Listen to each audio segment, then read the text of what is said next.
अज्ञानतिमिरान्धस्य ज्ञानाञ्जनशलाकया चक्षुरुन्मिलितं येन तस्मै श्रीगुरवे नमः। श्रीचैतन्यमनोभीष्टं स्थापितं येन भूतले स्वयं रूपकदा मह्यं ददाति स्वपदान्तिकं।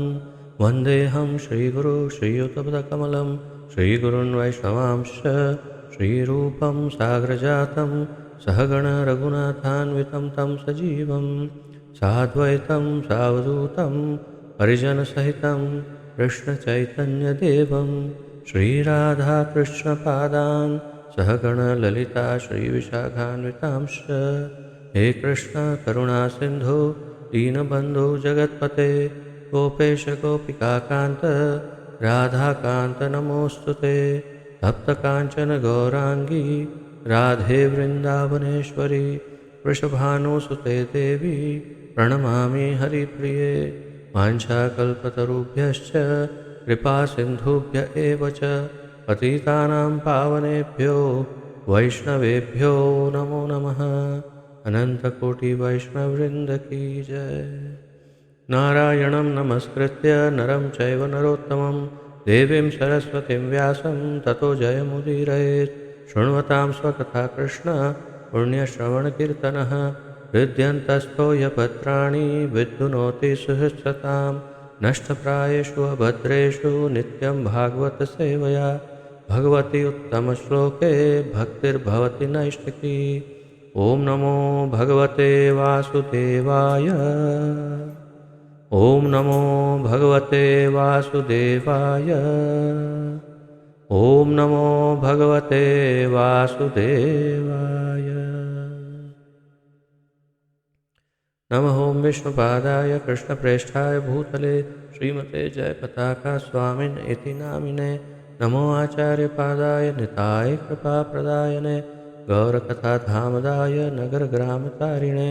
नमः ॐ विष्णुपादाय कृष्णप्रेष्ठाय भूतले श्रीमते भक्तिवेदान्तस्वामिन् इति नामिने।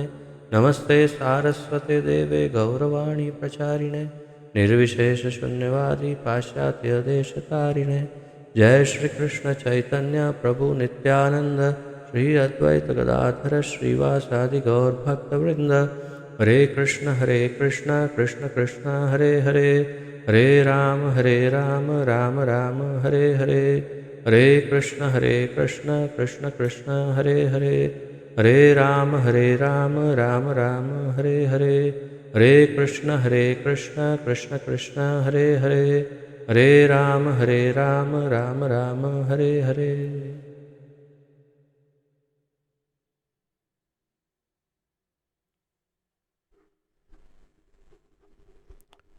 आप सभी का बहुत बहुत स्वागत है आज के इस अत्यंत सुमधुर महत्वपूर्ण ज्ञान यज्ञ में, जिसके अंतर्गत हम सब सम्मिलित रूप से श्रीमद् भागवत महापुराण का अध्ययन कर रहे हैं।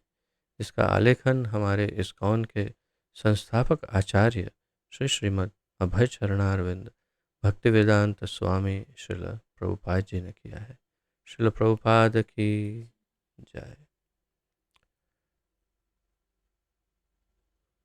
तो हम प्रथम स्कंद के द्वितीय अध्याय के 6ठे श्लोक तक पहुँचे हैं। कल चौथे और 5वें श्लोक का अध्ययन किया और उसका एक पुनरावर्तन करते हुए आज के अत्यंत महत्वपूर्ण और बहुत प्रमुख श्लोकों में से एक श्लोक की चर्चा प्रारंभ करेंगे। आइए पुनरावर्तन करते हैं।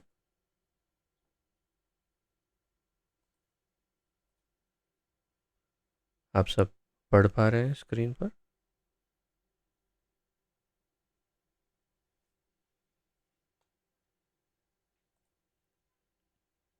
तो कल जिस श्लोक का हमने अध्ययन किया, जो हमारी प्रार्थना भी है, जो हर एक प्रति एक क्लास के पूर्व हम इस प्रार्थना को दोहराते हैं, नारायणं नमस्कृत्य नरं चैव नरोत्तमं देवीं सरस्वतीं व्यासं ततो जयमुदीरयेत्। इस प्रार्थना में हम भगवान नारायण, नर नारायण ऋषि, देवी सरस्वती, माता सरस्वती तथा स्वयं भगवान वेद व्यास की वंदना करते हैं, उनको प्रणाम करते हैं, नमस्कार करते हैं। उनसे आशीर्वाद लेकर के हम भागवत को प्रारंभ करते हैं। 5वें श्लोक में बताया, हे मुनियों, आपने मुझसे ठीक ही प्रश्न किया है। आपके प्रश्न प्रशंसनीय या श्लाघनीय है, क्योंकि उनका संबंध भगवान कृष्ण से है और इस प्रकार वे विश्व कल्याण के लिए है। ऐसे प्रश्नों से ही पूर्ण आत्मतुष्टि हो सकती है। ऐसा बताते हुए अब बहुत ही महत्वपूर्ण बात यहाँ प्रारंभ करेंगे। एक प्रकार से यूँ कहिए कि अब भागवत की वास्तविक शुरुआत यहाँ से हो रही है और सबसे महत्वपूर्ण ज्ञान आने वाले श्लोकों में देंगे। यानी इस श्लोक में, अगले श्लोक में इस तरह से सबसे महत्वपूर्ण ज्ञान, भागवत का सार एक प्रकार से इसी में है। और इसलिए प्रभुपाद जी का ये सबसे, कल भी मैं आपको बता रहा था कि उनके सबसे प्रिय श्लोकों में से जिन्हें वे बार बार उच्चारित करते थे, उनमें से एक ये श्लोक है। न जाने उन्होंने कितनी बार इसका उच्चारण किया है श्रील प्रभुपाद जी ने। तो आइए हम भी उच्चारण करते हैं और इसका अध्ययन करते हैं।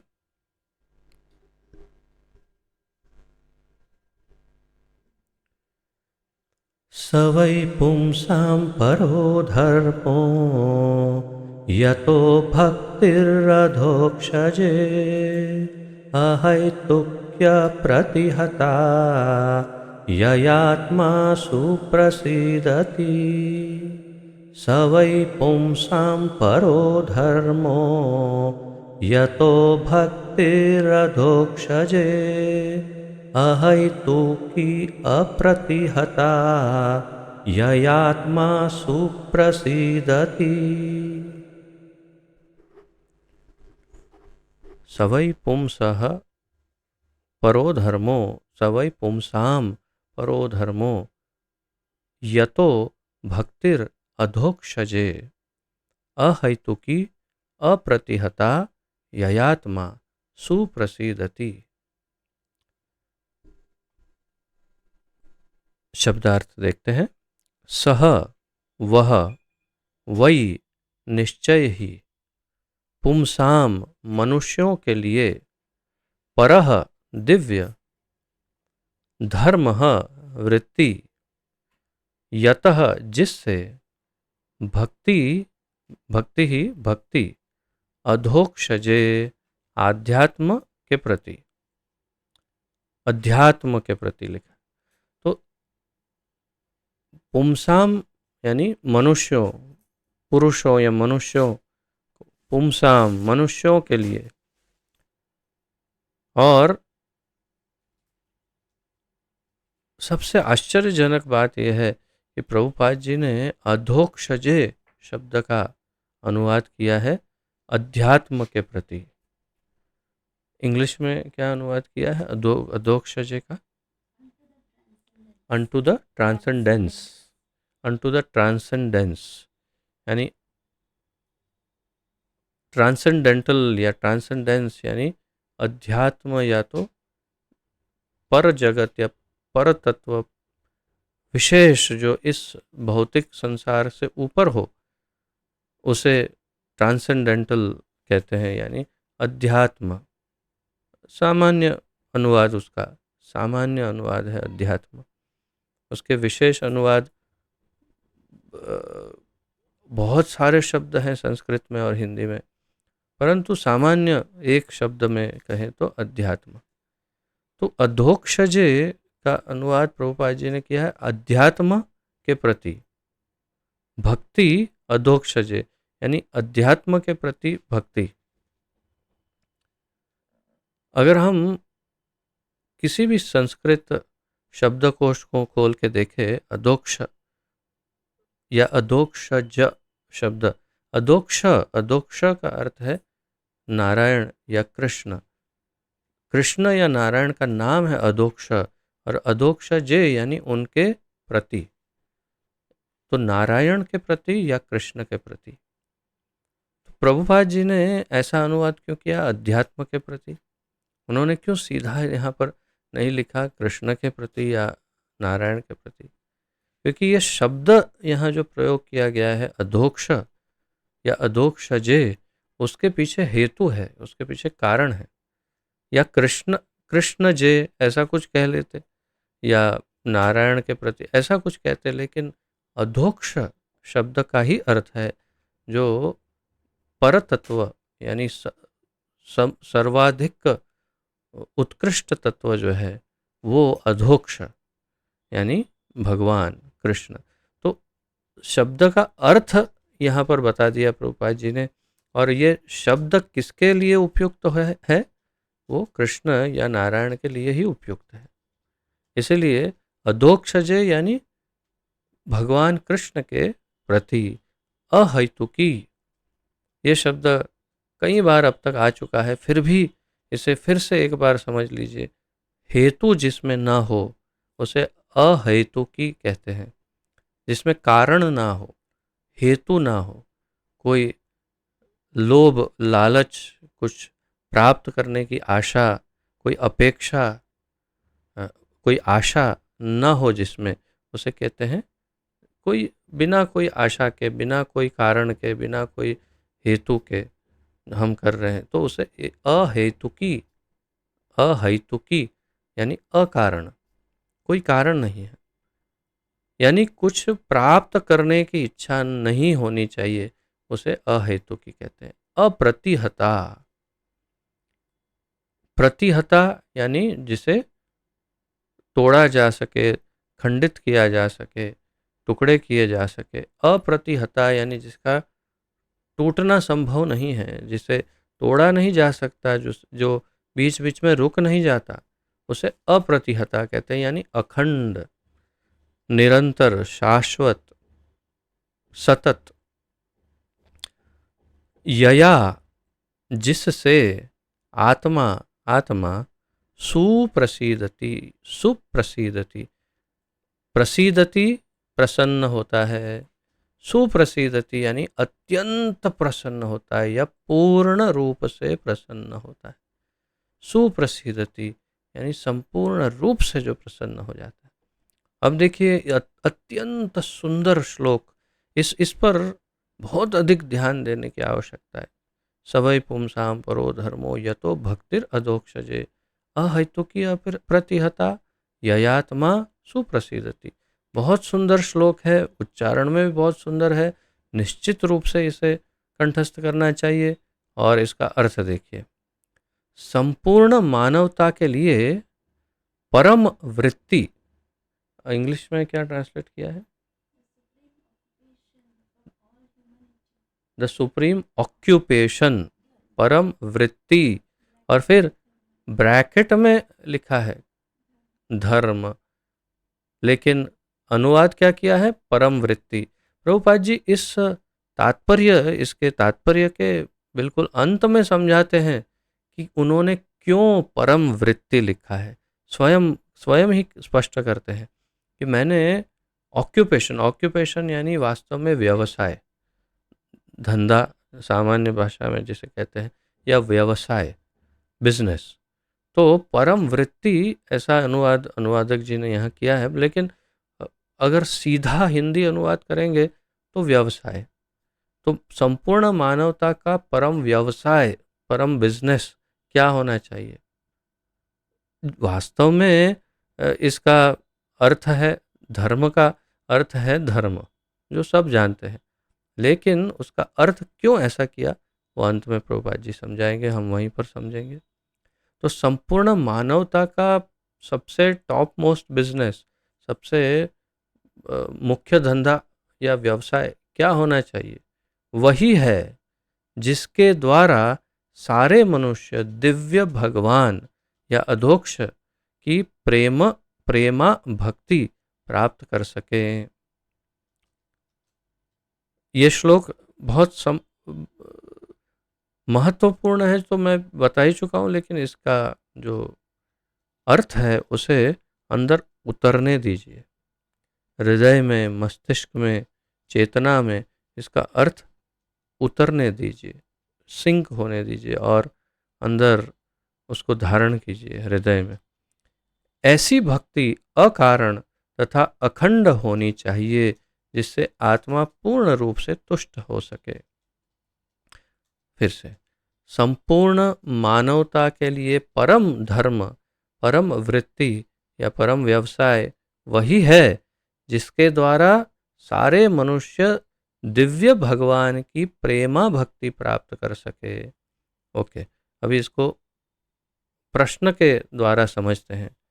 प्रश्न, मनुष्य के लिए परम धर्म या परम वृत्ति, सबसे मुख्य बिजनेस उसके जीवन का क्या होना चाहिए?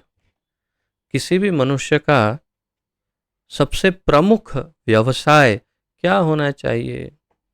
आप अपने अपने बिजनेस का नाम लेंगे, मेरा ये बिजनेस है, ये होना चाहिए मेरा, या ये होना चाहिए। नहीं, उसका सबसे प्रमुख धर्म या बिजनेस क्या होना चाहिए? जिसके द्वारा सारे मनुष्य, एक ही, केवल वो मात्र अकेला नहीं, सारे मनुष्य भगवान की प्रेमा भक्ति प्राप्त कर सके। दिव्य भगवान की, यानी जो अध्यात्म के प्रति ऐसे अधोक्षज भगवान की प्रेमा भक्ति प्राप्त कर सके। यही किसी भी मनुष्य का टॉप मोस्ट बिजनेस होना चाहिए।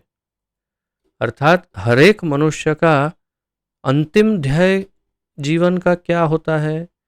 हर एक मनुष्य के मनुष्य जीवन का अर्थ क्या है? क्यों मनुष्य जीवन मिला है? मनुष्य जीवन का अंतिम ध्येय, अंतिम गंतव्य, फाइनल गोल, एम, जो भी क्या है? भगवान की प्रेम भक्ति प्राप्त करना, और वही उसका परम धर्म है। परम धर्म सवई पुंसाम, वो मनुष्यों का परो धर्मो, उसका परम धर्म क्या है? यतो भक्तिर अधोक्षजे, यानी भगवान अधोक्षज की शुद्ध प्रेमा भक्ति प्राप्त करना, यही हर एक मनुष्य का परम धर्म है। आशा है इतना एकदम क्लियर हो गया होगा। अब आगे, और कैसी होनी चाहिए भक्ति? ऐसी भक्ति अकारण तथा अखंड होनी चाहिए। वो भक्ति कैसी होनी चाहिए?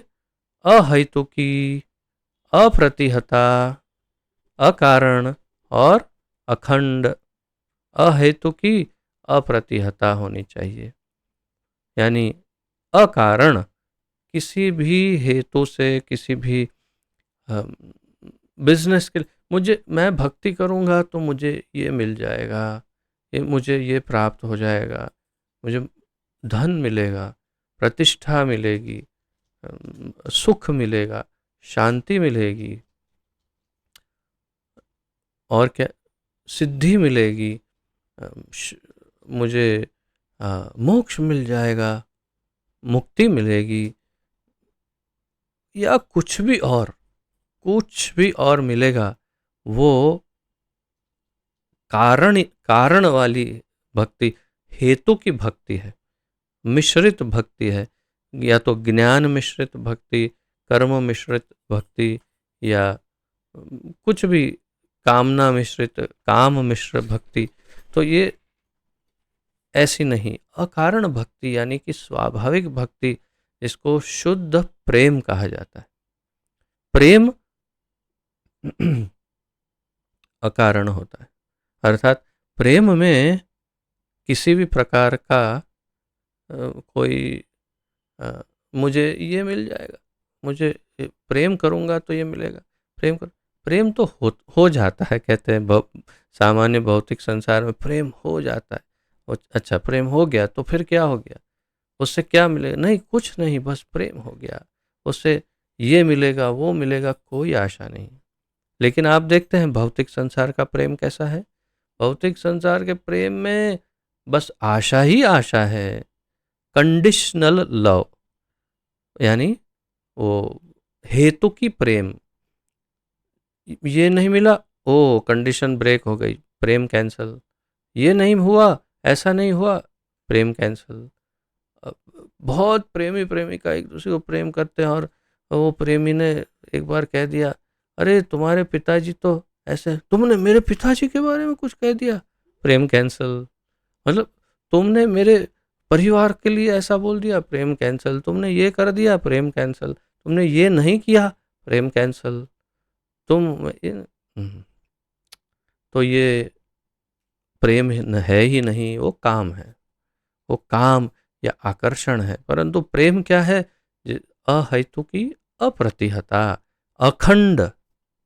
अखंड यानी किसी भी अवस्था में जो खंडित ना हो, जिसका अनुभव हम इस भौतिक संसार में कर ही नहीं सकते। अखंड प्रेम। और अगर हो गया हो तो समझिए कि बहुत ही दिव्य है, विशिष्ट है। प्रेम भक्ति के स्तर तक पहुंच गया अगर ऐसा हो तो। लेकिन आप बी रीजनेबल, यानी कि प्रामाणिक होइए और कहिए कि नहीं, ऐसा अनुभव वास्तव में हुआ है, नहीं हो सकता है।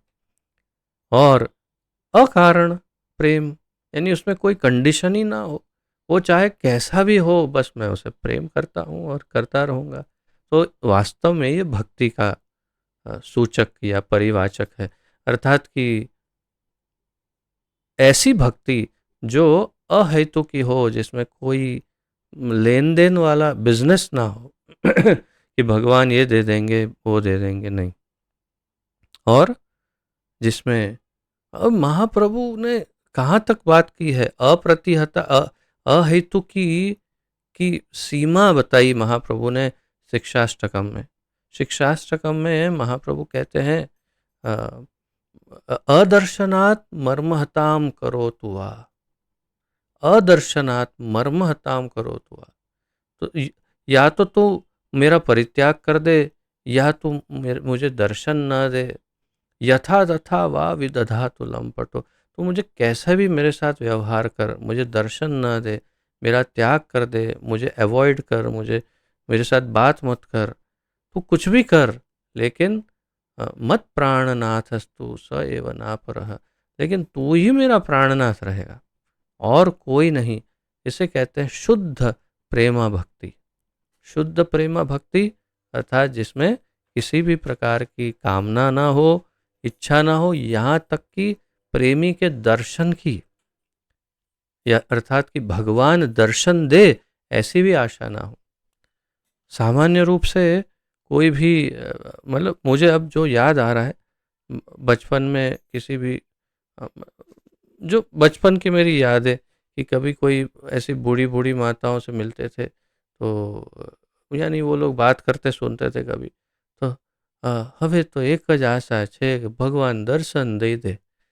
गुजराती में, मतलब मैं स्वाभाविक है जो मातृभाषा है, मतलब ऐसी ऐसी माता एक ही बात करती, बस अब तो एक ही आशा है कि अब भगवान दर्शन कब देगा, बस वही एक आशा है।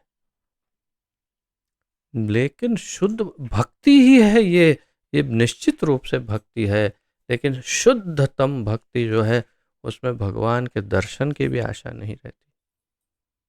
सिर्फ भगवान को प्रसन्न करने की एक ही आशा, और वो आशा नहीं है वास्तव में, उसे हेतु नहीं कहा जा सकता।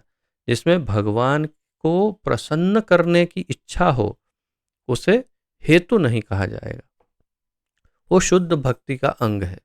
वही शुद्ध भक्ति है जिसमें एक ही आशा हो कि मैं भगवान को प्रसन्न करूं।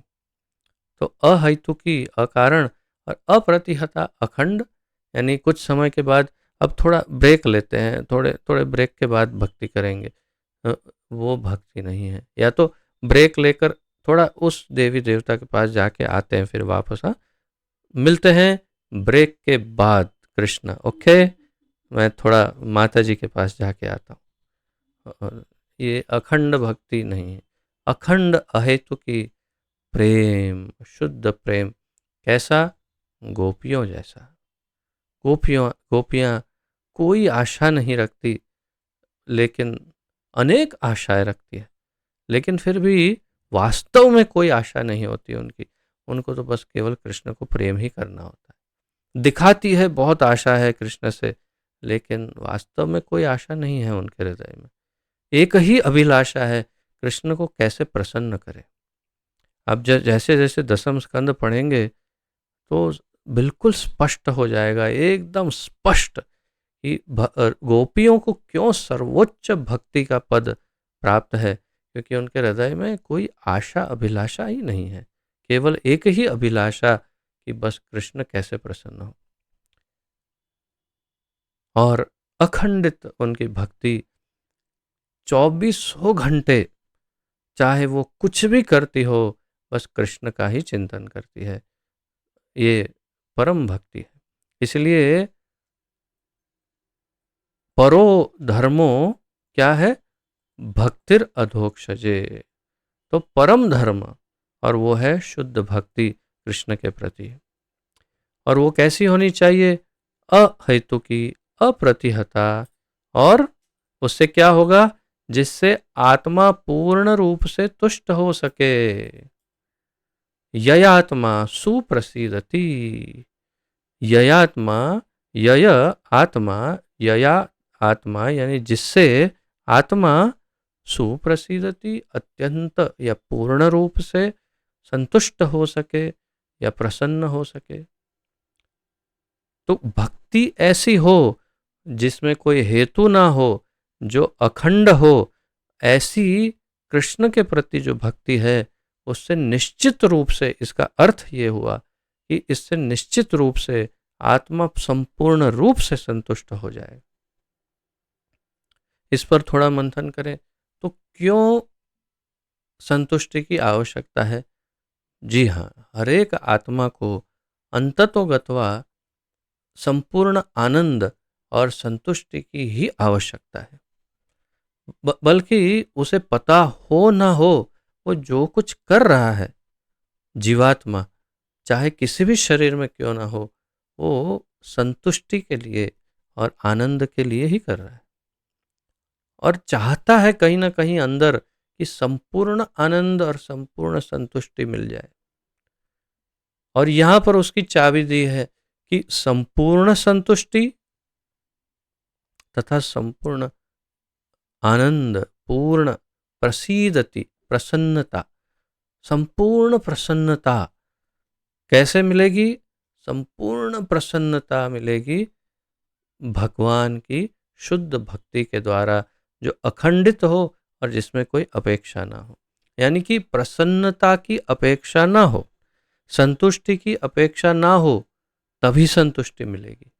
अगर भक्ति कर रहे हैं, कोई आशा नहीं, कोई आशा नहीं, बस प्रसन्नता मिल जाएगी अंत में, तो अब आशा हो गई तो भी वो भक्ति मैली हो जाएगी, शुद्ध नहीं रहेगी। शुद्ध भक्ति, शुद्ध भक्त को आशा ही नहीं है कि मुझे कोई शांति मिलेगी, प्रसन्नता मिलेगी, अब संतोष मिलेगा, धन मिलेगा, ये मिलेगा, कुछ भी आशा नहीं। तो क्या अर्थ हुआ इसका कि ये बहुत ही कठिन है, इतना सरल नहीं है। भक्ति इतनी सरल नहीं है, परंतु शुद्ध भक्ति यही है। तो फिर से पढ़िए, संपूर्ण मानवता के लिए परम धर्म वही है जिसके द्वारा सारे मनुष्य दिव्य भगवान अधोक्ष की प्रेमा भक्ति प्राप्त कर सके। ऐसी भक्ति अकारण तथा अखंड होनी चाहिए, जिससे आत्मा पूर्ण रूप से तुष्ट हो सके। वो अपना उसका फल है कि ऐसी भक्ति जब होगी तब आत्मा संतुष्ट हो जाएगा, संपूर्ण प्रसन्न हो जाएगा। सुप्रसीदति, संपूर्ण प्रसन्न। तात्पर्य देखते हैं, बहुत विशाल अच्छा विवरण दिया है प्रभुपाद जी ने इसका। इस कथन के द्वारा श्री सूत गोस्वामी नैमिषारण्य के ऋषियों के प्रथम प्रश्न का उत्तर देते हैं। तो प्रथम प्रश्न क्या था ऋषियों का, कल मैंने आपको लिखवाया था या तो बोल के सुनाया था। मानवता के लिए सबसे अच्छा क्या है या सर्वोत्तम क्या है मानवता के लिए, ये उनका प्रश्न था। तो प्रभुपाद जी कह रहे हैं कि उस प्रश्न का, मानवता के लिए सबसे श्रेष्ठ क्या है, उसका उत्तर सूत गोस्वामी यहाँ दे रहे हैं। ऋषियों ने सूत जी से अनुरोध किया था कि वे समस्त प्रामाणिक शास्त्रों का सार प्रस्तुत करें, जिससे पतित आत्माएं या जन सामान्य उसे सरलता से ग्रहण कर सके। प्रभुपाद जी भी उत्तर ही दे रहे हैं, लेकिन विस्तार करके बता रहे हैं कि ऋषियों ने सूत जी से अनुरोध किया था, प्रार्थना की थी कि समस्त प्रामाणिक शास्त्रों का सार प्रस्तुत करें, सभी शास्त्रों का सार दीजिए, जिससे पतित आत्माएं या जन सामान्य उसे सरलता से ग्रहण कर सके। बहुत ही इजी, बहुत ही सरल ऐसा उपाय बताइए कि जन सामान्य, यानी कि जो बहुत बुद्धिशाली नहीं, अत्यंत विशेष नहीं, ऐसा जो समाज है मनुष्य का, वो सरल और सामान्य मनुष्य भी इस ज्ञान को पचा पाए और उसका कल्याण हो जाए, ऐसा कुछ दीजिए। वेदों में मनुष्य के लिए 2 प्रकार के वृत्तियां बताई गई है, ये आप नोट कर सकते हैं। मनुष्यों के लिए वेदों में 2 प्रकार की वृत्ति या प्रवृत्ति बताई है। एक प्रवृत्ति मार्ग या इंद्रिय भोग का मार्ग कहलाती है, और दूसरी निवृत्ति मार्ग या त्याग का मार्ग कहलाती है। ये दोनों प्रकार की ये बताई गई है मनुष्य के लिए। वेदों में मनुष्य के लिए 2 प्रकार की वृत्ति बताई है, प्रवृत्ति मार्ग या निवृत्ति मार्ग। तो इन दोनों के विषय में यहाँ पर प्रभुपाद जी थोड़ा सा और विस्तार करते हैं। प्रवृत्ति मार्ग, निवृत्ति मार्ग। प्रवृत्ति यानी कार्यशील होना या कुछ न कुछ करते रहना, क्रिया करना। निवृत्ति यानी रिटायरमेंट, रिटायर हो जाना, यानी कुछ नहीं करना, बिल्कुल निष्क्रिय होकर के एक स्थान पर बैठे रहना। तो क्या निवृत्त जो लोग होते हैं, रिटायर होते हैं, क्या वो लोग घर के एक कोने में, एक चेयर पर, एक जगह पर बैठ कर के वहाँ जमे रहते हैं या प्रवृत्ति करते हैं? बहुत करते हैं, बहुत सारी प्रवृत्ति करते हैं, केवल जो जॉब कर रहे हैं उससे छूट जाते हैं। तो प्रभुपाद जी आज तात्पर्य में यही समझाएंगे कि निवृत्ति मार्ग का अर्थ ऐसा कभी मत समझिए कि एक कोने पे बैठे रहना, निष्क्रिय हो जाना, उसे निवृत्ति नहीं कहते। वास्तविक निवृत्ति किसे कहते हैं वो समझाएंगे। और प्रवृत्ति मार्ग वास्तव में योग्य नहीं है मार्ग।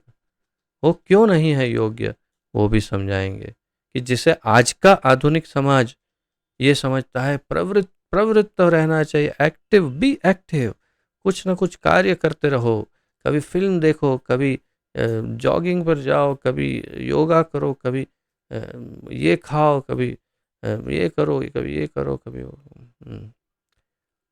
तो प्रवृत्ति से क्या मिलता है और निवृत्ति से क्या मिलता है, प्रभुपाद जी समझाएंगे। भोग का मार्ग निकृष्ट है और परम कारण के हेतु निवृत्ति का मार्ग श्रेष्ठ है।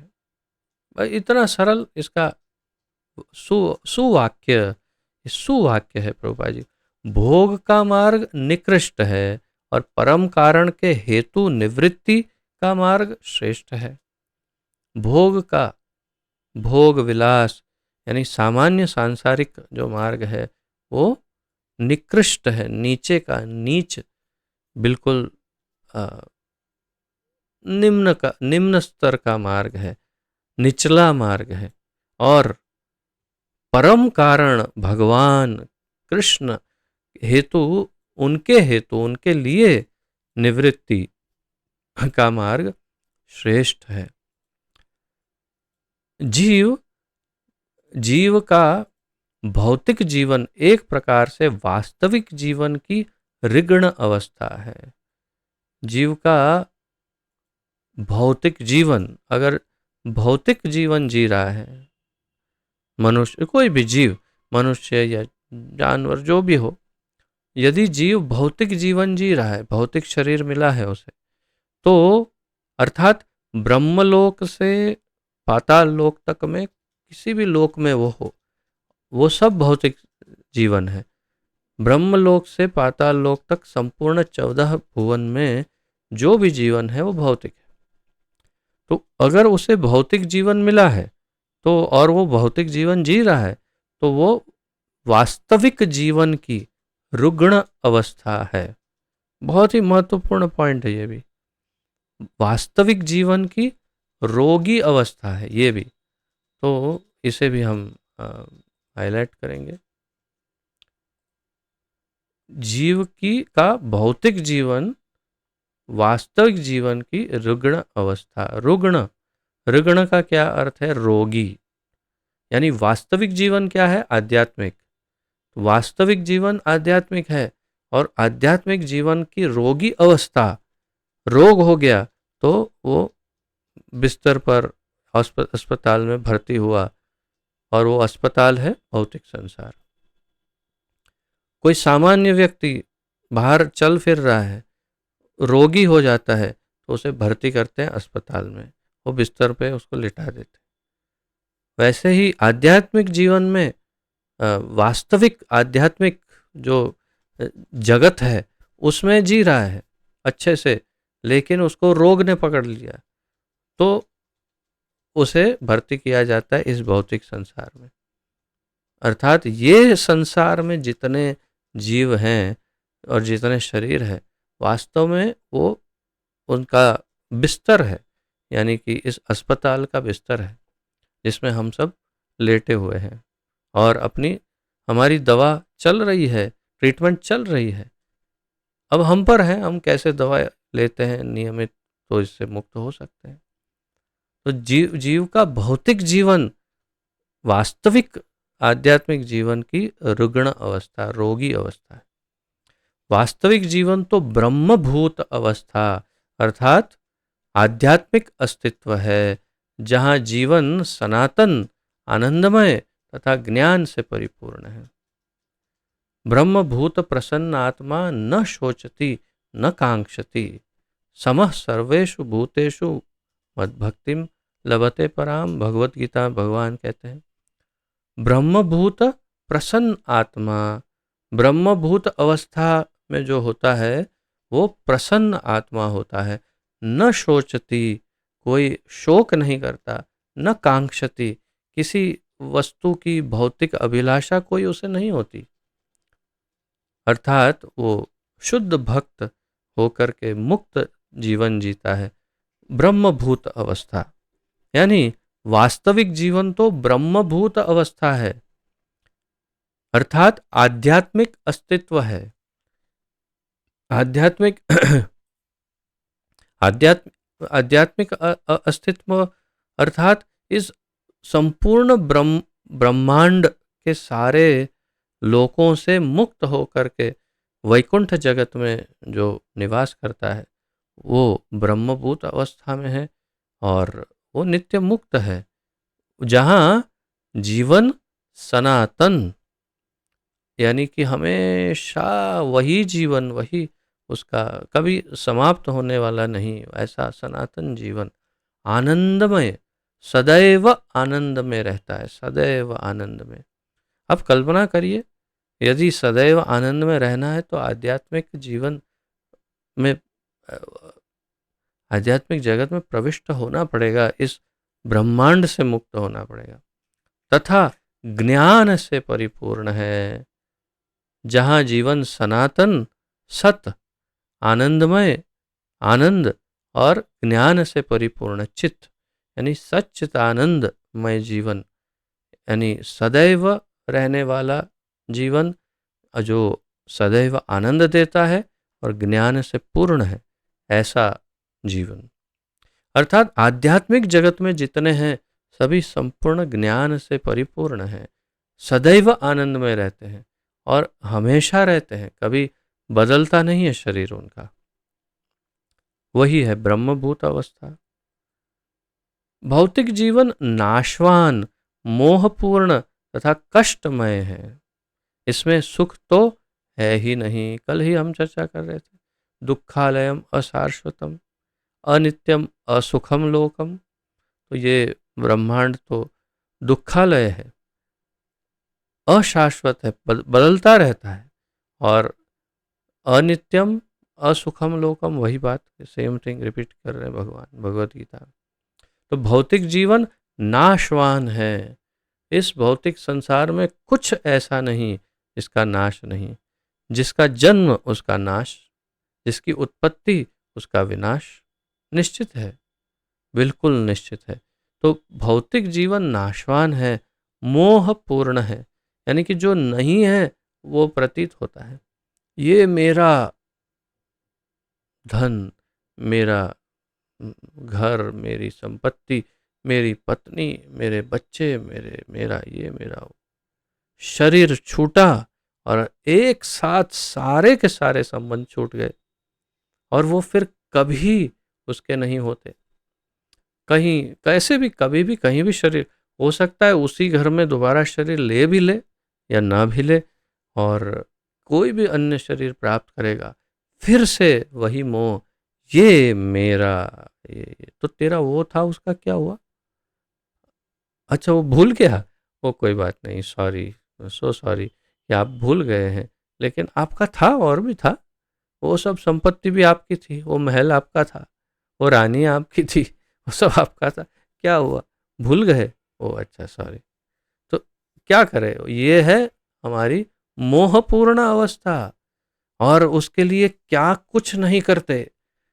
ये मेरा है, मैं किसी भी अवस्था में नहीं दूंगा, नहीं छोड़ूंगा, कोर्ट में लड़ूंगा, ये करूंगा, लेकिन नहीं छोड़ूंगा। केस लड़ते लड़ते मर जाएगा, फिर उसी कोर्ट के बाहर कुत्ता बन के बैठा होगा कहीं। क्यों? कोर्ट के चक्कर काटते काटते, नहीं छोड़ूंगा, नहीं छोड़ूंगा, नहीं छोड़ना, इधर ही कुत्ता बन के बैठ कोर्ट में, आते जाते भोगता रहेगा। दुर्दशा, यही सत्य है। आपको चाहे कैसा भी लगे, अच्छा लगे, बुरा लगे, लेकिन यही सत्य है। भौतिक संसार ऐसा ही है। तो भौतिक जीवन नाशवान, मोहपूर्ण तथा कष्टमय है। कष्ट ही कष्ट, दुखालयम, दुख आलय है। यहाँ आपको भरपूर दुख मिलता है, तो इसमें सुख तो है ही नहीं। प्रभुपाद जी कह रहे हैं, यहाँ केवल कष्टों से छुटकारा पाने का व्यर्थ प्रयास मात्र है, और कष्टों का क्षणिक नाश मिथ्या ही सुख कहलाता है। अर्थात ये संसार दुखालयम तो है, लेकिन प्रयास क्या करते हैं? वही जो मैंने उदाहरण दिया था कि नाई की दुकान में जाकर के कहते 1 किलो आटा देना, थोड़ा घी, थोड़ा चावल। अरे भाई, तुम्हारे तुम्हारे मस्तिष्क की अवस्था कुछ विपरीत लग रही है कि तुम एक नाई की दुकान में जाकर, जहाँ बाल काटते हैं, वहाँ पूछ रहे हो आटा दे दो, चावल दे दो। तो तुम दुखालय में आकर के प्रयास, सतत निरंतर प्रयास कर रहे हो, थोड़ा सुख मिले, थोड़ा सुख मिले। और फिर प्रभुपाद जी बता रहे हैं उस प्रोसेस का नाम, जिसमें आप कहते हैं हाँ हाँ सुख मिला, उसका अर्थ है वो क्षणिक, कुछ क्षण के लिए वो वहाँ से लेयर हट गया दुख का, यानी आप थोड़ा नॉर्मल हुए और आपको लगा हो सुख मिला, सुख मिला। सुख नहीं मिला, दुख थोड़ी देर के लिए हट गया, फिर वापस आ गया। यानी कि जैसे सूर्य प्रकाशमान है, बादल आ गए, और आपको लगा कि सूर्य गया, नहीं, अभी बादल हट जाएंगे, सूर्य वहीं है। यानी आपका दुख जो है वो है और रहेगा ही, दुखालय है, कहाँ जाएगा बेचारा? नाम ही दुखालय है, तो दुख को तो रहना ही पड़ेगा ना। उसके लिए कोई मुक्ति नहीं है, उसे यहाँ रहना है। तो क्षणिक कष्टों का क्षणिक नाश, उसे मिथ्या ही सुख कहा जाता है। अतः बढ़ते जाने वाले भौतिक भोग का मार्ग नाशवान, कष्टमय तथा मोहपूर्ण होने के कारण निकृष्ट है। अर्थात प्रवृत्ति मार्ग की बात कर रहे हैं प्रभुपाद जी। प्रवृत्ति मार्ग बढ़ते जाने वाले भौतिक भोग, भोग की आशा बढ़ती है, उसके लिए अलग अलग अलग प्रयास करते रहते हैं कि भोग मेरा कैसे और अधिक हो सके और विशेष भोग कैसे कर सके। इसका प्रमाण क्या है? किसी भी अत्यंत धनिक व्यक्ति के घर पर अगर जाएं, हम जा तो सकते नहीं, एंट्री तो करने नहीं देंगे, कुत्तों से सावधान बोर्ड लगा रहता है, वॉचमैन खड़ा रहता है, अंदर कोई जाने नहीं देगा। लेकिन बाद में कभी कुछ घोटाला होता है या वो मर जाते हैं या कभी कोई इंटरव्यू लेने जाता है तो कुछ बाहर आ जाता है कि उनके पास तो इतने इतने कपड़े हैं, इतने जूते हैं, इतने चश्मे पहनते हैं, इतना ये है, इतने परफ्यूम है, इतना ये है। भोग के लिए संपूर्ण सामग्रियाँ बसा के रखी है। तो ये वास्तव में वो अपने भोग को और अधिक बढ़ाने के लिए भरपूर प्रयास करते हैं, अपने घर में सब कुछ रखते हैं। तो बढ़ता जाने वाला भोग और नाशवान, कष्टमय तथा मोहपूर्ण है, इसलिए ये निकृष्ट है। तो इसमें भोग की आशा बढ़ती है और सब कुछ फिर भी नाशवान है, फिर भी उसको कष्ट ही मिलता है, चाहे वो कितना भोग का प्रयास करे, मिलता उसे कष्ट ही है, तथा मोहपूर्ण है और इसलिए वो निकृष्ट है, प्रवृत्ति मार्ग। किंतु भगवत भक्ति श्रेष्ठ धर्म कहलाती है, क्योंकि वह मनुष्य को सनातन, आनंदमय एवं ज्ञान से परिपूर्ण जीवन की ओर अग्रसर करती है। तो भगवत भक्ति क्या है? सर्वाधिक श्रेष्ठतम मार्ग है। भगवत भक्ति सारे मार्गों में श्रेष्ठतम मार्ग, टॉप मोस्ट मार्ग, सबसे श्रेष्ठ, सबसे उच्च, सबसे सबके सर्वोपरि, सबके ऊपर जो मार्ग है वो है भगवत भक्ति, भगवान कृष्ण अधोक्ष की भक्ति। तो किंतु भगवत भक्ति श्रेष्ठ धर्म कहलाती है, क्यों? क्योंकि वह मनुष्य को सनातन, आनंदमय एवं ज्ञान से पूर्ण जीवन की ओर अग्रसर करती है, यानी आगे बढ़ाती है। अर्थात दो रास्ते हैं, एक रास्ता भौतिक भोग का प्रवृत्ति मार्ग, जिसमें निकृष्ट और कष्टमय, नाशवान, कष्टमय तथा मोहपूर्ण है, यानी दुख ही दुख है, अंत में दुख मिलेगा। और दूसरे रास्ते में सनातन, यानी उसको एक बार जो शरीर वहाँ मिल जाएगा वो बदलेगा नहीं, वो बूढ़ा नहीं होगा, ये नहीं होगा, कुछ नहीं होगा, रोग नहीं होगा, कुछ भी नहीं होगा, मास्क नहीं पहनना पड़ेगा, आनंदमय जीवन, आनंद ढूंढने के लिए प्रयास नहीं करना पड़ेगा। अब क्या करूँ, आज आज कौन सी फिल्म देखूँ, या आज कौन सी पार्टी में जाऊँ, आज क्या खाऊँ कि मुझे आनंद मिलेगा? नहीं नहीं, आनंद तो सतत मिलता रहेगा। तो आनंद से पूर्ण और ज्ञान के लिए ये पढ़ो, ये करो, वो करो, नहीं, ज्ञान हृदय से निरंतर अंदर रहेगा ही, पूर्ण ज्ञानी रहेगा वो। तो ऐसा जीवन कौन सा है? भगवत भक्ति, और इसीलिए उसे श्रेष्ठ धर्म कहा गया है। जब इसमें निकृष्ट गुण मिल जाते हैं तो यह कभी कभी दूषित हो जाती है। ये अवश्य है कि भक्ति में कुछ निचले गुण, निकृष्ट गुण मिल जाए तो उसे मिश्रित भक्ति कहते हैं और वो दूषित हो जाती है। ज्ञान मिश्र भक्ति, कर्म मिश्र भक्ति इत्यादि, ऐसे कुछ न कुछ इसमें मिश्रित हो जाता है। अर्थात ज्ञान, भौतिक ज्ञान या सामान्य आध्यात्मिक ज्ञान, जैसे वेदों में जो है ये करो, ये करो, ये करने से ये मिलेगा, ये ऐसा ज्ञान, तो भगवान के संदर्भ में जो ज्ञान है वो ज्ञान मिश्रित भक्ति नहीं है, वो स्वाभाविक है। परंतु सामान्य ज्ञान जिसमें मिल जाए भक्ति में तो वो है ज्ञान मिश्र भक्ति, या कर्म मिश्र, या इत्यादि, जो कुछ भी निचले कोई भी गुण मिल जाए, काम मिल जाए, इच्छाएं, सिद्धि की कामना, इसकी कामना। उदाहरणार्थ प्रभुपाद जी उदाहरण दे रहे, भौतिक लाभ के लिए की गई भक्ति, सेवा, प्रगतिशील निवृत्ति मार्ग में बाधक है। यदि भौतिक लाभ के लिए आप भक्ति कर रहे हैं कि मुझे मेरा बिजनेस और अच्छा चलेगा, थोड़े कस्टमर और बढ़ जाएंगे, या भगवान की कृपा होगी धन बढ़ जाएगा, ये हो जाएगा वो हो जाएगा, तो वो प्रगतिशील निवृत्ति मार्ग में बाधक है। क्योंकि हमें तो निवृत्त होना है, रिटायर होना है, मुक्त होना है। किससे? आशाओं से। अहेतु की होनी चाहिए भक्ति, तभी शुद्ध होगी। तो अहेतु की करने के लिए सब आशाएं छोड़ेंगे, तो अन्यथा वो मलिन या मैली दूषित भक्ति हो जाएगी। इस ऋग्ण जीवन को भोगने की अपेक्षा संन्यास या सर्वत्याग श्रेष्ठतर वृत्ति है। अब प्रभुपाद जी यहाँ कह तो देते हैं, इस रोगी जीवन को भोगने की तुलना में संन्यास या सर्वत्याग श्रेष्ठ वृत्ति है। अब संन्यास का अर्थ है भगवा कपड़ा पहनो और घर से निकल जाओ, कोई जिम्मेदारी नहीं, न पत्नी, न बच्चे, न धंधा, न कुछ भी नहीं, कोई जिम्मेदारी नहीं, बस एक डंडा हाथ में लिया, एक कमंडल लिया और निकल पड़े। भगवा वस्त्र धारण किया, शेविंग भी नहीं करना, दाढ़ी बाड़ी बढ़ जाए, बाल बढ़ जाए, जटा बढ़ जाए, कोई बात नहीं।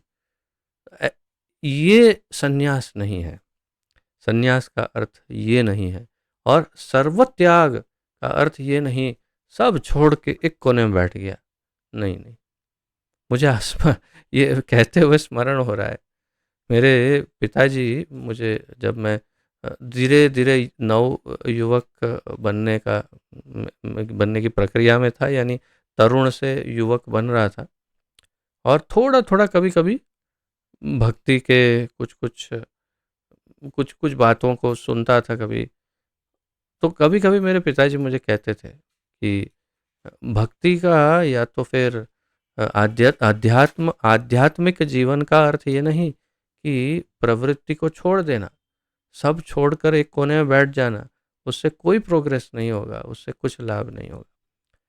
मुझे मेरे पिताजी बताया करते थे, कभी ऐसा ना हो कि मैं भक्ति सोच करके बिल्कुल सब छोड़कर एक कोने में बैठ जाऊं, ऐसा उनको डर लगता था कभी कभी, तो ऐसा बताते थे।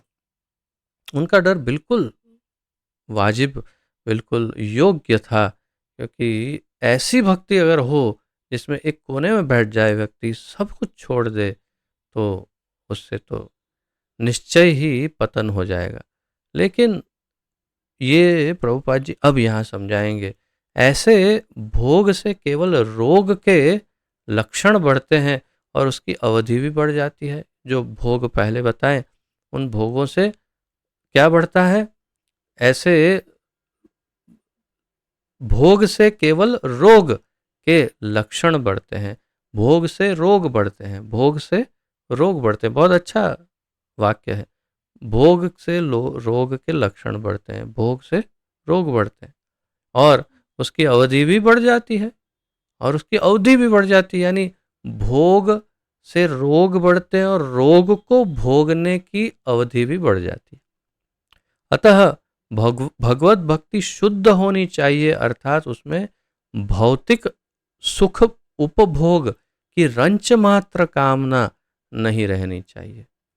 भक्ति शुद्ध हो, उसमें जैसे कि आपके पास दूध है, दूध के अंदर एक चिमटी, एक छोटा सा इतना सा अगर हल्दी को उस पर छोड़ दो तो एकदम से कलर बदल जाता है दूध का। यानी या फिर दूध के अंदर एक मक्खी गिर गई तो संपूर्ण दूध बेकार लगने लगता है कि अरे ये तो मक्खी गिरा हुआ दूध है, इसे कौन पी सकता। शुद्ध दूध की तरह बिल्कुल सफ़ेद शुद्ध भक्ति में अगर थोड़ी सी कामना मिल जाए कि मेरा मुझे थोड़ा तो सुख चाहिए ना बाबा, ऐसा कैसे, तो थोड़ा गोविंदा में जाएंगे, थोड़ा बर्गर ये वो खाएंगे, कभी थोड़ा तो आनंद चाहिए ना, फिर कुछ आशा आ गई तो मतलब रंच मात्र कामना रंच मात्र कामना नहीं रहनी चाहिए, प्रभुपाद जी कह रहे। अतः मनुष्य को चाहिए कि वृथा वृथा की कामना, सकाम कर्म तथा दार्शनिक तर्क वितर्क से रहित भगवत भगवत भक्ति रूपी उच्च कोटि की वृत्ति को स्वीकार करे। यह है वास्तविक संन्यास या निवृत्ति। मनुष्य को चाहिए वृथा की व्यर्थ कामनाएं, ये चाहिए वो चाहिए, ये मिलेगा वो मिलेगा। सकाम कर्म, ये कर्म करूंगा तो ये फल मिलेगा, अच्छा फल मिलेगा, पुण्य फल मिलेगा।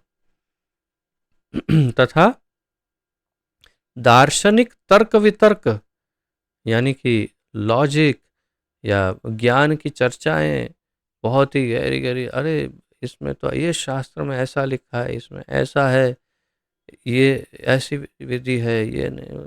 दार्शनिक तर्क वितर्क, आर्ग्यूमेंट्स यानी चर्चा, बहस बहस, तर्क वितर्क से रहित भगवत भक्ति रूपी उच्च कोटि की वृत्ति को स्वीकार करे। मनुष्य उस उच्च कोटि की वृत्ति को स्वीकार करे जिसे निवृत्ति कहते हैं। वृत्ति यानी एक्शन, लेकिन एक्शन में इनएक्शन, एक्शन इन इनएक्शन और इनएक्शन इन एक्शन। ये कॉम्प्लिकेटेड है लेकिन यही वास्तविकता है। इन एक्शन यानी कि निवृत्ति इसमें प्रवृत्ति में, प्रवृत्ति में निवृत्ति। सारे भक्त संपूर्ण रूप से प्रवृत्त होते हैं, पूर्ण रूप से प्रवृत्त होते हैं। टाइम ही नहीं होता एक भक्त के पास, उसे व्हाट्सएप देखने का टाइम नहीं मिलता है पूरी तरह से। कई ग्रुप में मैसेज भरते रहते हैं, क्यों टाइम ही नहीं। क्यों टाइम नहीं है? क्योंकि वो भक्ति में प्रवृत्त है, संपूर्ण रूप से भगवान को संतुष्ट करने के लिए बहुत प्रयास कर रहा है, प्रचार कर रहा है, कीर्तन कर रहा है, सेवा कर रहा है, क्या कुछ नहीं कर रहा है, बहुत कुछ। तो ऐसी वृत्ति उसकी प्रवृत्ति, लेकिन निवृत्ति के साथ। इसी से उनकी सेवा में शाश्वत संतोष प्राप्त होगा। ये कहने की बात नहीं, ये महसूस करने की, अनुभव करने की बात है, और ये सनातन सत्य है। कम से कम मैं तो इस बात को, अंग्रेजी में कहते हैं टेस्टिफाई कर सकता हूँ, टेस्टिमोनियल दे सकता हूँ, यानी कि इस बात का मैं प्रमाण दे सकता हूँ मेरे अपने सहज अनुभव से कि ये सत्य है कि जब भक्तिमय जीवन कोई जीता है तो वास्तव में शाश्वत रूप से, लगभग जब तक वो अपराध ना करे या भक्ति से च्युत हो करके किसी अन्य प्रवृत्ति में संलग्न ना हो जाए या प्रवृत्त ना हो जाए, तब तक उसे सतत निरंतर संतोष और आनंद का अनुभव होता ही है। ये हमारा निजी अनुभव है, और अनेक भक्तों का इस संसार में, अनंत भक्तों का ये अनुभव है ही और हो ही रहा है सबको, कि जो पूर्ण रूप से भक्ति में लगे हैं उन्हें संपूर्ण संतोष और आनंद मिलता है। इसी दुखालय में संपूर्ण आनंद और सुख मिलता है, ये निश्चित है और मिलता है, जैसा प्रभुपाद जी बता रहे हैं। तो इसी से उस निवृत्ति से उनकी सेवा में शाश्वत संतोष प्राप्त होगा। हमने जानबूझकर, अब प्रभुपाद जी धर्म को, वृत्ति को क्यों कहा, उन्होंने ऑक्यूपेशन क्यों कहा, यानी व्यवसाय क्यों कहा धर्म की जगह, उसका अर्थ समझा रहे हैं। हमने जानबूझकर धर्म को वृत्ति कहा क्योंकि धर्म शब्द का मूल अर्थ है वह जो किसी के अस्तित्व को संभाले रखता है, वह जो किसी के अस्तित्व को संभाले रखता है। धर्म शब्द का मूल अर्थ क्या है, इसे हम मार्क करते हैं। धर्म शब्द का मूल अर्थ है वह जो किसी के अस्तित्व को संभाले रखता है। धर्म का मूल अर्थ, धर्म शब्द का मूल और वास्तविक अर्थ, गुह्य अर्थ, गूढ़ अर्थ क्या है? जो किसी के अस्तित्व को संभाले रखे उसे धर्म कहते हैं। चिंतन करिए इस पर, मंथन करिए इस पर, विचार करिए इस पर, थोड़ा गहरा सोचिए, समय निकालिए इस पर, क्योंकि प्रभुपाद जी के ये वाक्य जो है अनमोल है। धर्म का अर्थ समझा दिया है एक ही वाक्य में, छोटे वाक्य में, लघु वाक्य में। क्या कहा? धर्म शब्द का मूल अर्थ है जिससे किसी का अस्तित्व बना रहे, वह चीज या वह वस्तु जिससे किसी का अस्तित्व बना रहे। यानी कि एक सामान्य उदाहरण लेते हैं कि जैसे कोई चाय वाला है, उसका नाम, यानी उसे हम उद्देशित कर, वो चाय वाला है, तो चाय वाले का धर्म क्या है? चाय बनाना और बेचना। भाई मैंने अधार्मिक प्रवृत्ति का उदाहरण लिया है, लेकिन चलो उदाहरण है जो भी है। तो उसका धर्म है चाय बनाना और बेचना। अगर वो चाय बनाता रहेगा तो उसका अस्तित्व बना रहेगा, वो हमेशा चाय वाला ही रहेगा। क्यों? क्योंकि वो चाय ही बनाता रहेगा, बेचता रहेगा, चाय की दुकान चलाता रहेगा, जो भी। तो उसका स्वधर्म का पालन कर रहा है, धर्म है चाय बनाना, पालन कर रहा है तो उसका अस्तित्व बना रहा। लेकिन वो धर्म छोड़ देता है और दूसरा कुछ व्यवसाय चालू कर देता है, वो चाय बंद करके दूध बनाने लगता है, तो उसका नाम हो जाता है दूध वाला, तो उसका अस्तित्व समाप्त हो जाता है, धर्म खंडित हो गया। सीधा उदाहरण एक सामान्य कि अगर जो वस्तु उसका अस्तित्व बनाए रखे उसे धर्म कहते। तो व्यवसाय या वृत्ति, उसका उपयोग क्यों किया? जीव के अस्तित्व इस बात पर निर्भर है कि वह अपने कार्यों को भगवान कृष्ण के साथ अपने सनातन संबंध में समन्वित करे। जीव के अस्तित्व किस बात पर निर्भर है? जीव कैसे अस्तित्व में रहता है? जीव के अस्तित्व इस बात पर निर्भर है कि वह अपने कार्यों को भगवान कृष्ण के साथ अपने सनातन संबंध में समन्वित करे।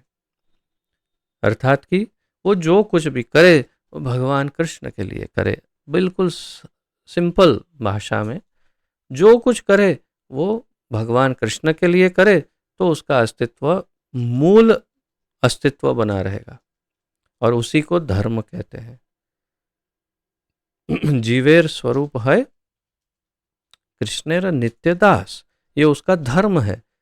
जीव का धर्म है कि वो कृष्ण का नित्य दास रहे, उनकी नित्य सेवा करता रहे।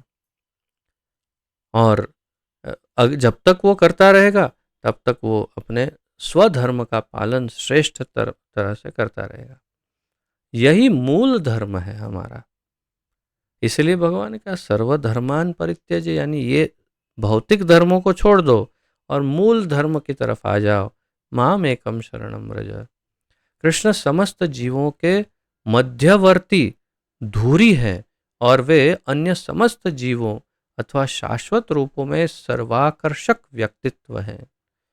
समस्त जीवों के मध्यवर्ती धुरी है, यानी कि कोई जैसे चक्र है तो चक्र के बीच में एक केंद्र होता है जिसके आधार पर संपूर्ण चक्र सुचारू रूप से चलता है। अगर वो केंद्र थोड़ा इधर उधर हो जाए तो चक्र गिर जाता है, नहीं चल सकता।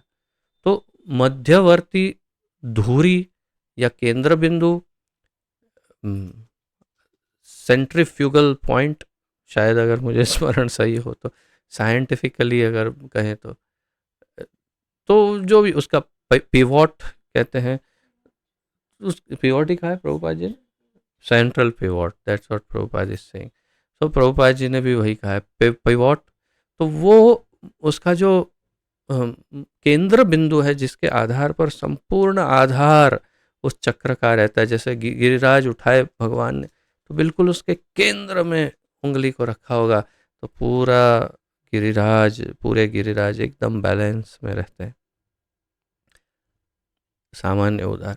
तो कृष्ण समस्त जीवों के केंद्र बिंदु है और वे समस्त जीवों के शाश्वत रूप में सर्व आकर्षक व्यक्तित्व है, और अथवा शाश्वत रूप में सर्व आकर्षक व्यक्तित्व भी है।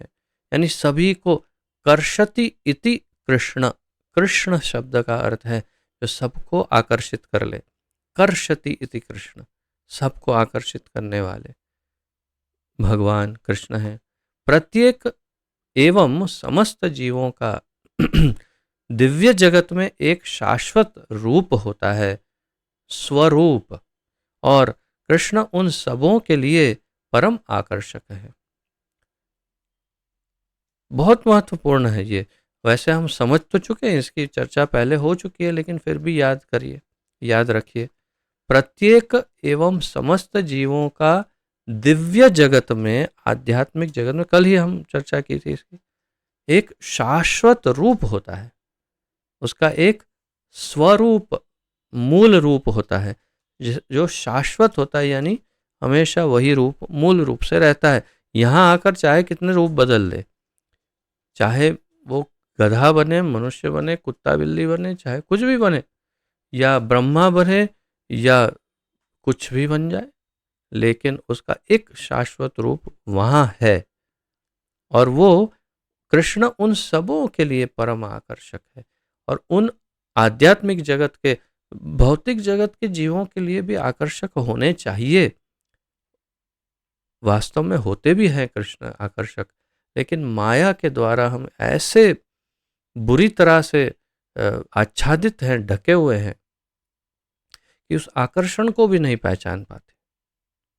लेकिन फिर भी आध्यात्मिक जगत में कम से कम भगवान सबके आकर्षण है, केंद्र बिंदु है।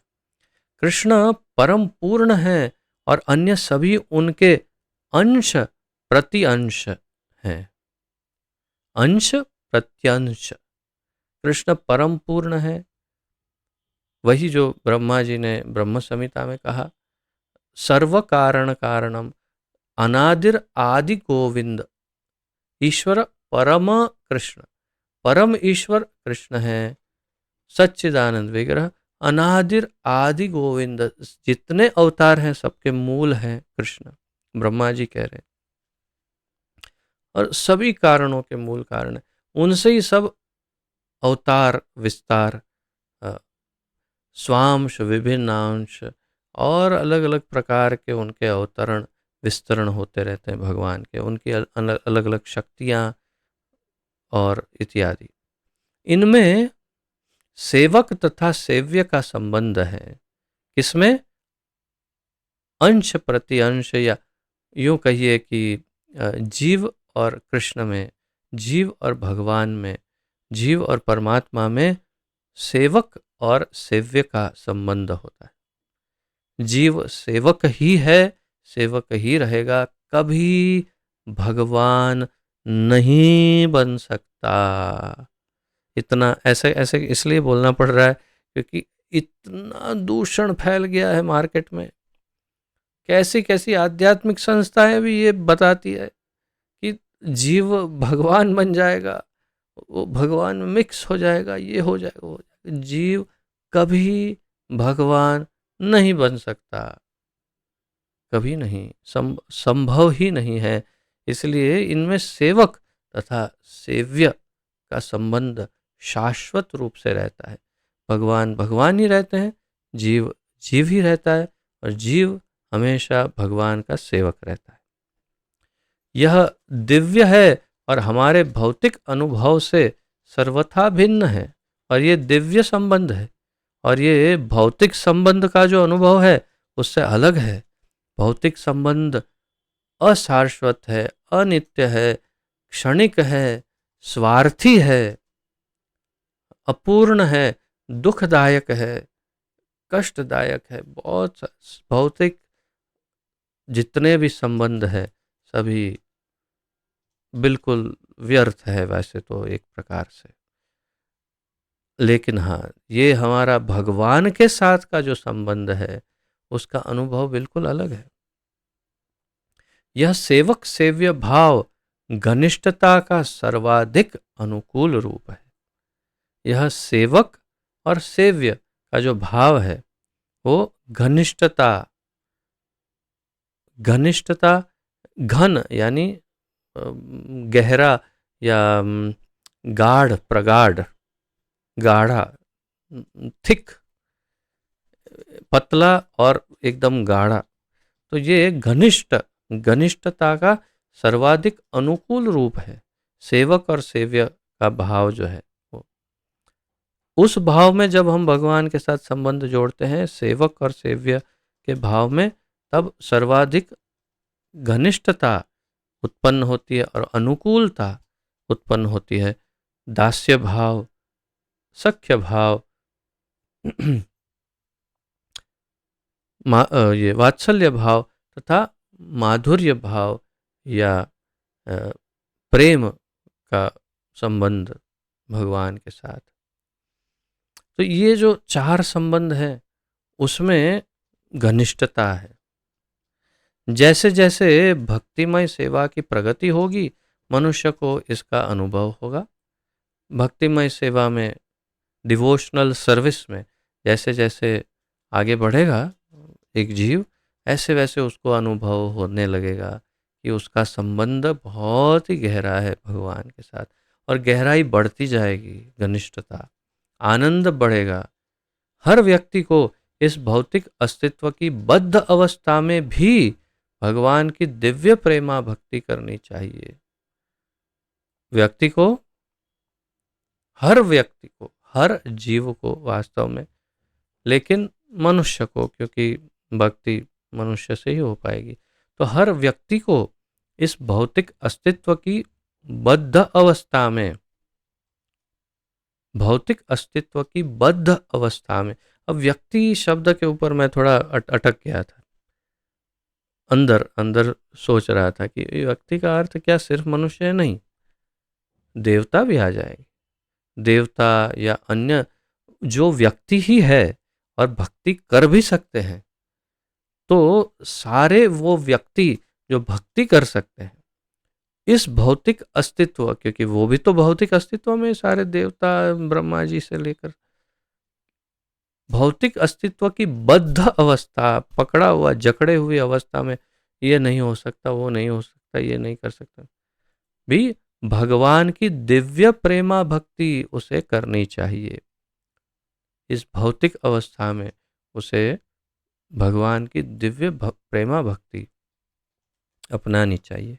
इससे मनुष्य को क्रमशः, स्टेप बाय स्टेप, एक के बाद एक, वास्तविक जीवन का संकेत प्राप्त हो सकेगा और पूर्ण तुष्टि का आनंद मिलेगा।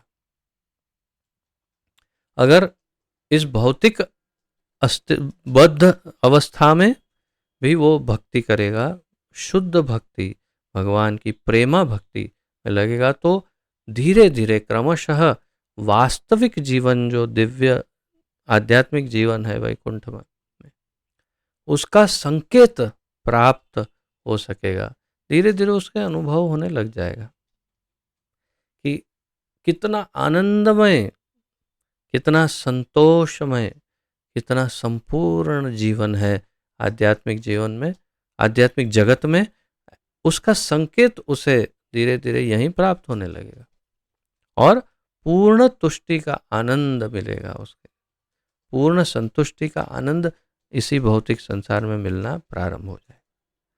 तो ये बहुत महत्वपूर्ण श्लोक रहा, और अगले श्लोक के लिए समय नहीं है, क्योंकि उसका तात्पर्य काफ़ी विशाल है उसका भी, और ये भी अत्यंत महत्वपूर्ण श्लोक ही है, इससे जुड़ा हुआ ही श्लोक है वास्तव में। तो कल उसका अध्ययन करेंगे। आशा है इस श्लोक में आप शुद्ध भक्ति के प्रति और अधिक आकर्षित हुए होंगे। ऐसे तो आप सब शुद्ध भक्त हैं, मेरा तो केवल कार्य है तोते की तरह बोलना, लेकिन फिर भी और अधिक आपकी भक्ति के प्रति श्रद्धा बड़ी हो, ऐसी आशा रखता हूँ। बहुत महत्वपूर्ण श्लोक और इसका तात्पर्य था ये। यदि किसी का कोई प्रश्न, उत्कंठा, जिज्ञासा, कोई सुधार सुझाव आदि कोई टिप्पणी हो तो प्रस्तुत कर सकते हैं। आप सभी का स्वागत है। कुसुम लीला माता जी। हरे कृष्णा प्रभु जी, दंडवत प्रणाम। दंडवत प्रभु प्रणाम। जी, क्वेरी तो नहीं है कुछ, लेकिन ये श्लोक में भक्ति के बारे में इतना सारा बताया है, तो मैंने एक भक्ति बेस्ड एक कोर्स था वो किया था, तो उसमें भक्ति के प्रकार बताए हुए हैं, तो वो मैं शेयर करना चाहती थी। इससे थोड़ा हम सबको कुछ बेनिफिट मिल सकता है। जी। भक्ति के 3 प्रकार, मुख्य 3 प्रकार उसमें बताया था। आरोप सिद्ध भक्ति, संग सिद्ध भक्ति एंड स्वरूप सिद्ध भक्ति। आरोप सिद्ध भक्ति का एक एग्जाम्पल लेकर अगर समझे, तो फार्मर फार्मिंग करता है और वो ग्रेन्स भगवान को ऑफर करता है। तो इसमें फार्मिंग का जो एक्टिविटी है, वो एक्टिविटी में भक्तित्व नहीं है, उसका गुण नहीं है भक्तित्व का। लेकिन जब वो कृष्ण को ऑफर होता है तो वो एक्टिविटी भक्तिमय बन जाती है। तो ये काम मिश्र भक्ति हुआ ये। जी। दूसरा जो है वो संग सिद्ध भक्ति जो है, उसका अगर एग्जांपल ले, तो someone is trying to control his mind to listen Bhagavatam, Shrimad Bhagavatam. तो इसमें सुनना, श्रवण करना वो ज्ञान एक्टिविटी है। लेकिन अगर ऐसे ही वो श्रवण कर रहा है तो वो भक्ति नहीं है। लेकिन श्रीमद् भागवतम के लिए वो माइंड कंट्रोल कर रहा है, तो वो भक्ति बनता है, वो क्रिया भक्तिमय बन जाती है। तो वो संग सिद्धा, यानी कि वो भक्ति आई मीन एक्टिविटी असिस्ट कर रही है भक्ति के प्रकार को, इस तरह। और तीसरा है स्वरूप सिद्धा भक्ति, जो self activity itself is भक्तित्व है उसमें। जैसे कि कोई चैंटिंग कर रहा है महामंत्र का, तो उसमें उसको किसी और चीज का सहारा लेने की जरूरत नहीं है, वो एक्टिविटी में है ही भक्ति है उसमें। कोई किसी भी तरह से अगर थोड़ा सा ठीक तरीके से नहीं भी करेगा तो भक्ति उसको वो फल देगी ही। पर अपराध अगर करेगा तो वो अपराध का अलग से उसका जो फल है वो अलग से मिलेगा। लेकिन भक्ति जो फल देना है वो पूरा पूरा देगी। तो इस तरह से ये उसमें समझाया था। तो मैंने सोचा थोड़ा ये शेयर करने से अगर सबको थोड़ा क्लैरिटी मिले, शुद्ध भक्ति क्या है उसके बारे में, बहुत और मिश्र धन्यवाद। भक्ति क्या है बहुत वो। ही धन्यवाद माता जी। बहुत ही अच्छे से समझाया आपने। धन्यवाद। और किसी का? Yes. Bhakti should be pure in quality without the least desire for material enjoyment. हम्म। ये जब हम भौतिक जगत में हैं, तो if someone is in the material world and he is going for a job, और वो उस माहौल में वो रह रहा है, भले भक्ति कर भी रहा हो, उसको करना भी होता है, बट देन थोड़ा तो मटेरियल, लाइक जैसे इस वर्ल्ड में आए हैं तो हमें थोड़ा तो उसका ये करना पड़ता है ना, like we have to satisfy. Okay, प्रश्न ऐसा है कि जो भौतिक संसार में रहते हैं वो भौतिक क्रियाएं करते हैं, भौतिक उनकी प्रवृत्तियां या धर्म या जो भी है उनकी ड्यूटी है वो कर रहे हैं, और उसमें उनको कभी जॉब करनी पड़ती है या वो जो भी कार्य करते हैं अपने जीवन में, सामान्य जीवन में, तो उसमें माइंड उस समय भक्ति में कैसे लगेगा? या तो फिर डाइवर्ट हो ही जाएगा, या तो स्वाभाविक है कि वो सतत अखंडित भक्ति तो नहीं हो पाएगी। That's what you mean. तो इसका उत्तर बहुत ही सरल है। उसका उत्तर है उदाहरण। और उदाहरण किसका? गोपियों का। गोपियाँ संपूर्ण रूप से व्यस्त थी, उनकी घर गृहस्थी थी, उनके बच्चे थे, उनका संसार था पूरा, घर का सारा कार्य करती थी, वो सब कुछ करती थी जो एक व्यस्त व्यक्ति, सांसारिक व्यस्त व्यक्ति करता है, वो सब कुछ करती थी। लेकिन फिर भी उनकी भक्ति सर्वश्रेष्ठ और सर्व उत्कृष्ट, सर्वोपरि मानी जाती है, क्योंकि वे सारी एक्टिविटी को कृष्ण के ही लिए करती थी। जैसे माता जी ने बताया, वो एक्टिविटी, लेकिन वो एक्टिविटी ही यदि कृष्ण के लिए की जाए, यानी कि फार्मिंग करते समय फार्मर का एक ही ध्यान हो कि मैं फार्मिंग कर ही रहा हूँ, ये मैं खेती बाड़ी जो कर रहा हूँ, ये उगा रहा हूँ, वो कृष्ण के ही लिए उगा रहा हूँ, तो वो प्रवृत्ति निश्चित रूप से भक्ति बन जाएगी। लेकिन जैसे भगवान ने कहा, यत करोषि यद अश्नासि यद जुहोसि ददासि यत तपस्यसि कौन्तेय तत्कुरुष्व मदर्पणम। तो भगवान चैतन्य महाप्रभु के सामने रामानंद राय ने जब ये श्लोक रखा, तो भगवान ने कहा, ये हो बाह्य, आगे कहो आर। यानी ये बाह्य है, ये शुद्ध भक्ति नहीं है। भगवान ने ही कहा तू जो करता है मुझे अर्पण कर, लेकिन भगवान को करने के बाद अर्पण करना वो शुद्ध भक्ति नहीं है। लेकिन वो क्रिया ही भगवान के लिए करना, वो निश्चित रूप से शुद्ध भक्ति है। अर्थात कि वो प्रोसेस ही भगवान के लिए। क्यों हमें ये बताया जाता है कि भोग बनाते समय हमारी चेतना ऐसी होनी चाहिए? मूल सार क्या है? भोग जब बनाओ तो भगवान के ही लिए बनाओ, उनका ही चिंतन हो, उनके महामंत्र सुनते रहो, या कीर्तन सुनो, या उनके कोई लेक्चर उनके बारे में सुनते रहो, और यही कामना करते रहो कि मैं ये बना रही हूँ या बना रहा हूँ, तो उससे भगवान बहुत प्रसन्न होंगे। उनको कितना स्वाद आएगा, कितना अच्छा लगेगा।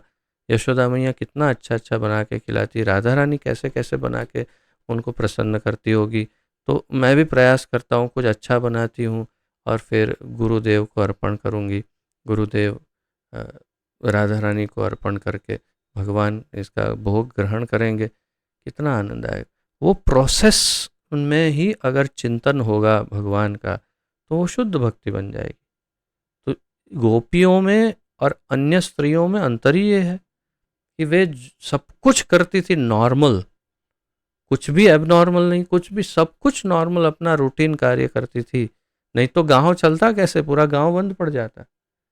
उनका तो, स्त्री तो घर की मुख्य आधार तो है, नहीं तो घर कैसे चलेगा सब ग्वालों का। लेकिन फिर भी उनका चित्त, मन वही सोचता था कि मैं ये सब कुछ जो कर रही हूँ वास्तव में कृष्ण के आनंद के लिए कर रही हूँ। That is the only difference. भाव का ही अंतर है, क्रिया का अंतर नहीं हो सकता। हाँ, ये अंतर अवश्य हो सकता है कि कोई किसी को मार रहा है, ये कुछ कुछ तो सामान्य बुद्धि की बात है कि वो क्रिया ही अनुचित है। लेकिन अन्यथा जो उचित क्रियाएं हैं, उन उचित क्रियाओं में यदि भाव कृष्ण की सेवा का हो तो वो शुद्ध भक्ति हो जाता है। जैसे गोपियों का, उन्होंने आत्मसमर्पण किया और सर्व सर्व सब कुछ, उनका जो कुछ भी है वो हमेशा हमेशा के लिए सिर्फ कृष्ण का था। और उसकी पराकाष्ठा क्या है? What is the climax? जब रास, महारास हो रहा था, तब वे अपना शरीर ही छोड़ के चली गई। शरीर छोड़ दिया घर में और अपनी चेतना के द्वारा महारास में चली गई। महारास में दसम स्कंद में लिखा है भागवत में कि वो अपने दिव्य शरीर के द्वारा वे महारास में प्रविष्ट हो गई। भौतिक संसार में तो रही, लेकिन फिर भी अर्थ क्या है? कोई भी प्रोसेस है, उसे कृष्ण के लिए यदि किया जाए तो वो शुद्ध भक्ति है। फिर उसमें ये प्रॉब्लम नहीं है कि तो चेतना कैसे है। चेतना क्या? चेतना हम जप क्यों कर रहे हैं? मंत्र, मंत्र मनः त्रायति इति मंत्र, यानी मन को जो तारता है या त्राण करता है, तराता है, उसे मंत्र कहते हैं। तो महामंत्र क्यों जप करते हैं? ताकि हमारा मन हमेशा कृष्ण के विषय में सोचे। हमारा मन सदैव कृष्ण की अ, चिंता करे, चिंतन करे, उनका मनन करे, इसीलिए मंत्र।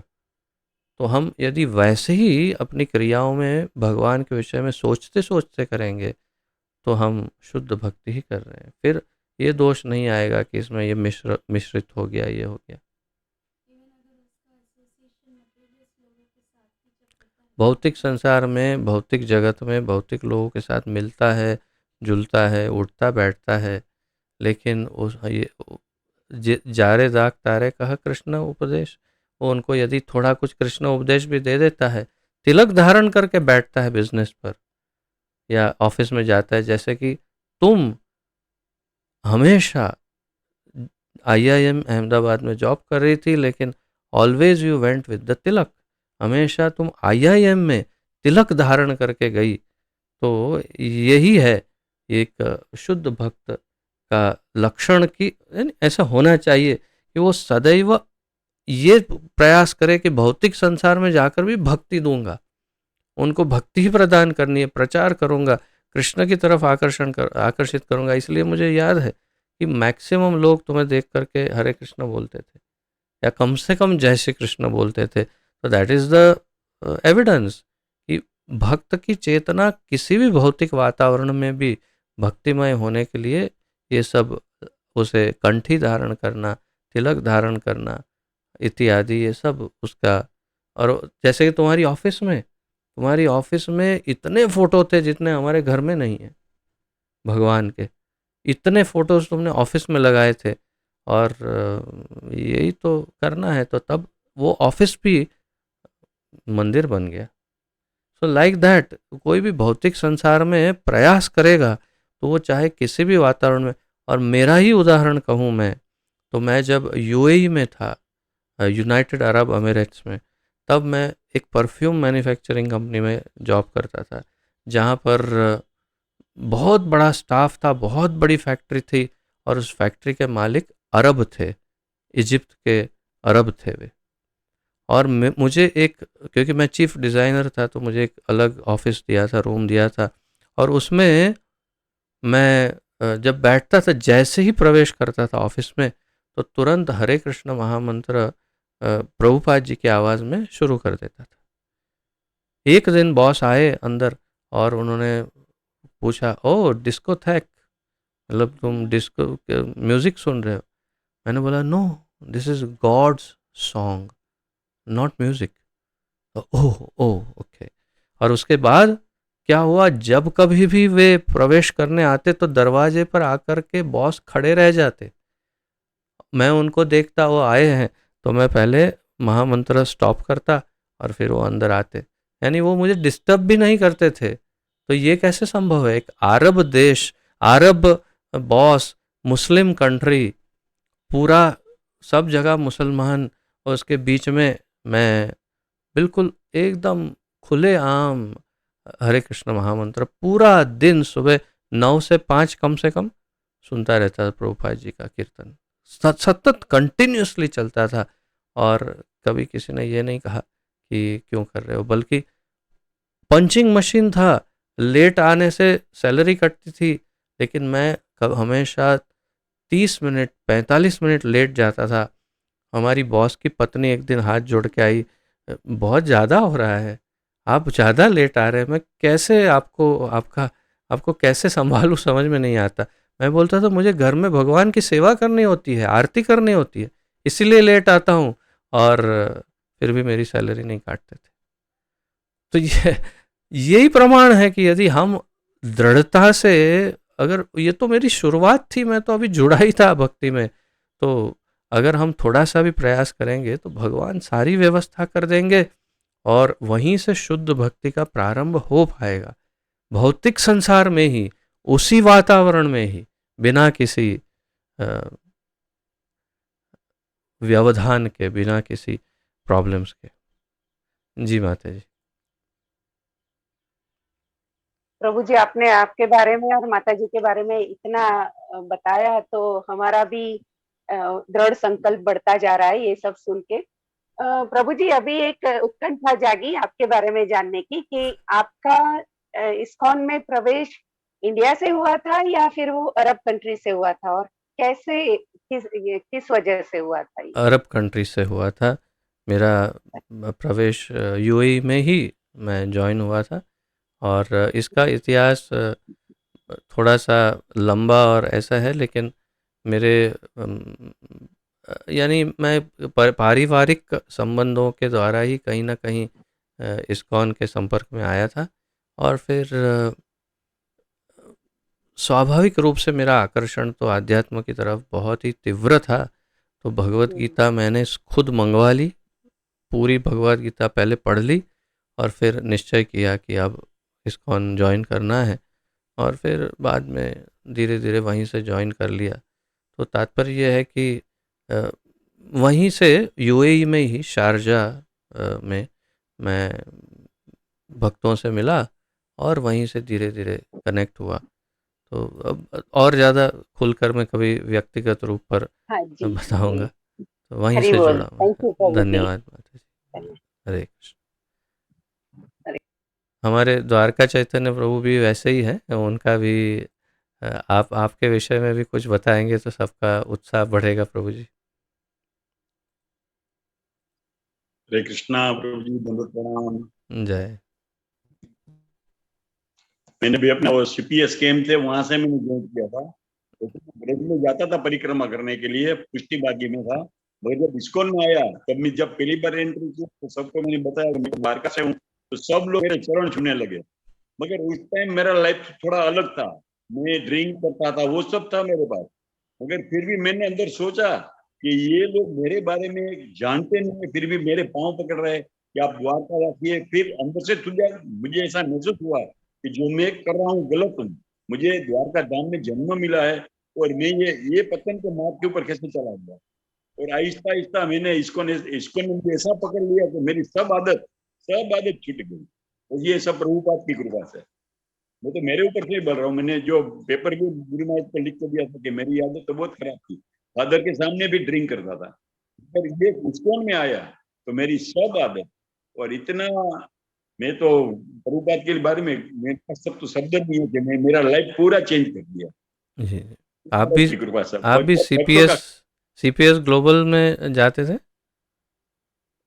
सीपीएस में मैं आता था। अच्छा, अच्छा, अच्छा। तो हम दोनों एक ही स्थान पर जुड़े हैं, प्रभु जी का ये कहना है। और आपको एक और बात बता दूं, बाद में पता चला कि हम लोग वास्तव में रिश्तेदार भी हैं।